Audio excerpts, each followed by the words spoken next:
Hi and welcome to the channel. I am Dr. Srihari Kulkarni.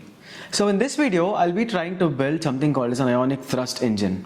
So what is an ionic thrust?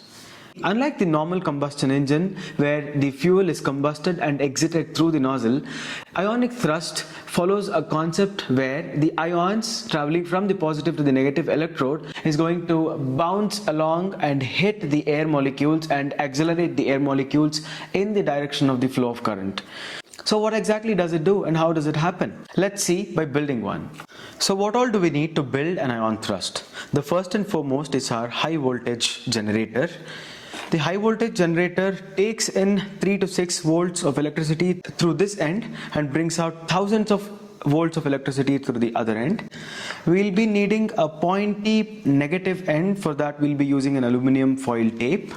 A very rounded or smooth positive end for which we'll be using a rounded metal object as we see here. Along with that, we'll also need a power source, we'll need a switch to complete the circuit, and we'll need an insulation tape as well. Along with these, we need certain small non-conducting materials such as plastics which can hold our circuit properly.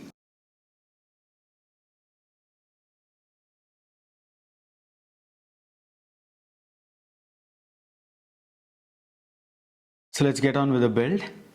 Now all I've done is I've pasted this foam board onto the cutting board, and this is what I've done with the aluminum foil. As you can see, this aluminum foil has been cut with serrations and it is pasted onto a plastic tube. I've attached a wire with some insulation tape onto the foil directly, and this end, as you can see, is free, which will be connecting to the battery. So this is our high voltage supply source. I'll be placing it here. I'll be securing it with a little bit of tape onto this location. I'm placing the negative end onto this side here.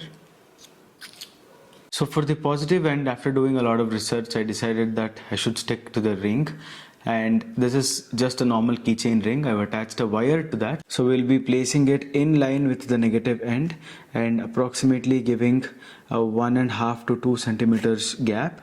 I'm going to secure this with a bit of insulation tape. As you can see, I'm just going to loop in the positive side, and the negative end is also being connected to the wire.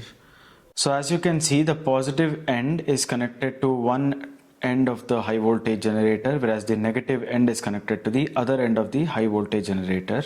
The only thing that is remaining is for the battery to be connected, which will be connected from this end to this end. So to demonstrate that wind is generated, I'll be placing a candle right in front of the device that I have made, and this is just a normal candle, and I'll be lighting it up and showing you once the battery is connected.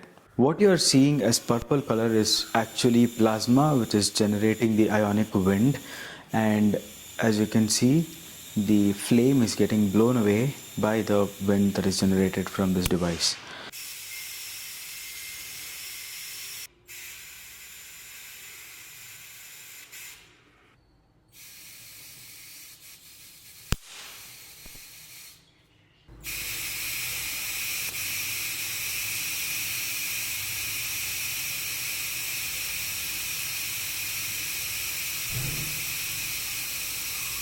So that's it for today, guys. I hope this sparked some curiosity in you. In the future videos, we'll be making better versions of ionic wind generator, or ionic thrust as we call it, and we'll make better versions and we'll try to improve on what we have right now. So if you have any ideas or if you have seen something somewhere, do let me know and we'll build on those concepts. Thank you. Thanks for watching. Do subscribe, like, share and comment. Bye.